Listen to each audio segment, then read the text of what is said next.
Okay kids, let us continue our lesson. Wednesday morning dawned bright and fair and perfect for the picnic. When Marilla took Annie's breakfast up to her, she found her sitting straight up on her bed. She looked quite determined. Now, Wednesday morning was a picnic day, and when Marilla goes to Annie's room with her breakfast, she finds Annie sitting on her bed and she was quite determined. Marilla, I am ready to confess, said Annie. Then she says, Marilla, I am ready to tell you the truth. I am ready to accept what I have done. Ah, Marilla laid down her tray. Then Marilla sits there, keeping her tray down. I took the brooch, said Annie, as if repeating a lesson she had learnt. And she says, yes, I took the brooch. I didn't mean to take it when I went in, but it looked so beautiful. I thought I could put it back before you came home. When I was going over the bridge across the lake, I took the brooch off to have another look at it. Oh, how it sparkled in the sunlight. And then, when I was leaning over the bridge, it just slipped through my fingers and went down, down, down, all purpley, sparkling and sank. That's the best I can do at confessing, Marilla. Then Annie tells what happened to her brooch. She says that I didn't want to take it, but it was very beautiful. So I thought I can put it back by the time you come home. Then I took it.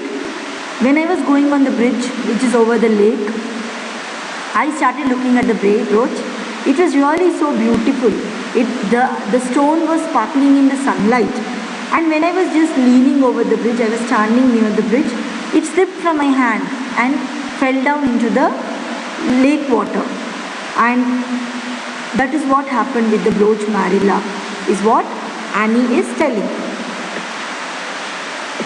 Marilla felt hot with anger. Annie, this is terrible, she said, trying to speak calmly. You are the wickedest girl I've ever heard of. Yes, I suppose I am, agreed Annie. Will you please punish me right away, Marilla, because then I would like to go to the picnic. You will go to no picnic today, Annie Shirley. That shall be your punishment.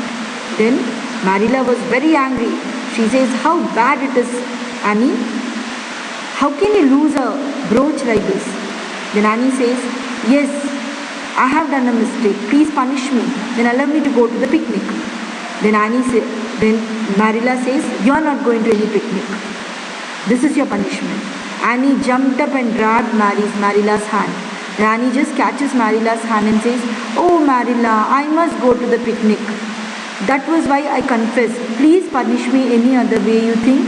Think of the ice cream, Marilla. I may never have a chance to taste ice cream again. Then she says, please Marilla, allow me to go to the picnic. They'll be giving ice cream in the picnic. I may not get a chance to eat it again. Please allow me to go. Marilla let go of Annie's hand, saying, you needn't plead, Annie. You are not going to the picnic and that's fine. Marilla decides, no, you are not at all going to the picnic, and that is a decision. Marilla returned to the kitchen where she kept herself busy. She washed the dishes and fed the hens. Then she remembered that there was a small tear in her best black shawl. She decided to mend it. Then Marilla goes back to the kitchen and she got busy with the works there. She washed the vessels. She gave food for the hens. Then she remembered she had a black shawl which had a small tear on it. So she wanted to just stitch it back. As Marilla lifted the shawl, she noticed something glitter and sparkle. Then as Marilla takes the shawl from there, she sees something glittering and sparkling. She snatched at it with a grasp. It was the amethyst brooch. Then she finds the brooch on her shawl. What does this mean? Said Marilla. Here's my brooch that I thought was at the bottom of the lake. I remember now that when I took off my shawl on Monday afternoon, I laid it on the table for a minute. I suppose the brooch got caught in it somehow. Well, then Marilla says, how come this brooch is here? I was thinking my brooch was deep inside the bottom of the lake. But then she remembers, when I took off the shawl on Monday afternoon, I put it on the table. So maybe the brooch had got caught in it. Marilla went looking for Annie and saw that she had been crying. Annie, surely, said Marilla. I've just found my brooch hanging on my black lace shawl. Now I want to know what that story you told me this morning meant. Then Marilla says, Annie, I have got my brooch. It was on the black shawl. But why did you tell me that story in the morning? You said you would keep me here until I confessed, said Annie. And so I confessed because I wanted to go to the picnic. I thought of a confession last night and made it as interesting as I could. Then she says, but you told me, no, till I confess I will not be allowing you to go to the picnic. So I wanted to go to the picnic, hence I thought of confessing, thought of agreeing the mistake by myself. So last night I was thinking what to tell. Then I made an interesting story. Marilla had a laugh. Marilla laughed at it. Annie, I was wrong. I shouldn't have thought you lied. Of course, it wasn't right for you to confess to a thing you hadn't done. So I'll forgive. So if you forgive me, I'll forgive you. And now get yourself ready for the picnic. And Marilla says, Annie, I made a mistake. I shouldn't have thought that you lied. But yes, of course, it was not correct that you confessed for a thing which you had not done. So please forgive me. Then I'll also forgive you. Sir, you can go for the picnic. Annie flew up like a rocket. She washed herself while Marilla filled a basket for her.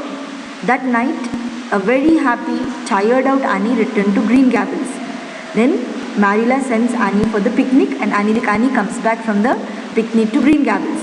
Oh Marilla, I have had a perfectly scrumptious time. Scrumptious here means wonderful time. Scrumptious is a new word I learned today. I heard Mary Alice Bell use it. Now she is explaining how wonderful the picnic was. She told it was a scrumptious time, wonderful, and I enjoyed the thing. And she says Mary Alice Bell used this word scrumptious. Everything was lovely. We had tea and then Mr. Harmon Andrews took us for a row on this lake, 6 of us at a time. Then she says after that we had a tea. Then Mr. Harmon Andrews took them on the boat. That too 6 at a time on the lake. And Jane Andrews nearly fell overboard. She was leaning out to pick water lilies. And if Mr. Andrews hadn't caught her just in the nick of time, she would have fallen in. And we had ice cream. Words fail me. I cannot describe that ice cream. Now she says words fail me means I cannot explain how wonderful it was. That ice cream was so wonderful. And then he says when we were on the boat, Jane Andrews was supposed to fall into the lake because she was trying to pull the water lilies. And then Mr. Andrews caught her back. Otherwise she would have fallen in. And she had the most wonderful ice cream ever. Marilla admitted to Matthew that evening, I made a mistake, but I have learned a lesson. And although Annie's confession was a lie, it's not as bad as the other lie would have been. The child is hard to understand, but no house will ever be dull when she is around. Now Marilla says to her brother Matthew that Marilla had made a mistake and she has learned a lesson also. Because Annie's confession was a lie, but it was not as bad as that.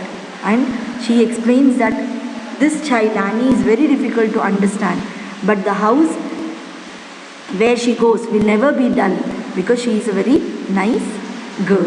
An extract from Annie of Green Gables by L.M. Montgomery. So very nice story, my dear children, about Annie's confession. So I hope you understood this lesson well. So read the lesson. I have sent the PDF file in your material part of English. And the notes is sent, copy down the notes and we'll discuss more about the lesson in our live class. Thank you kids.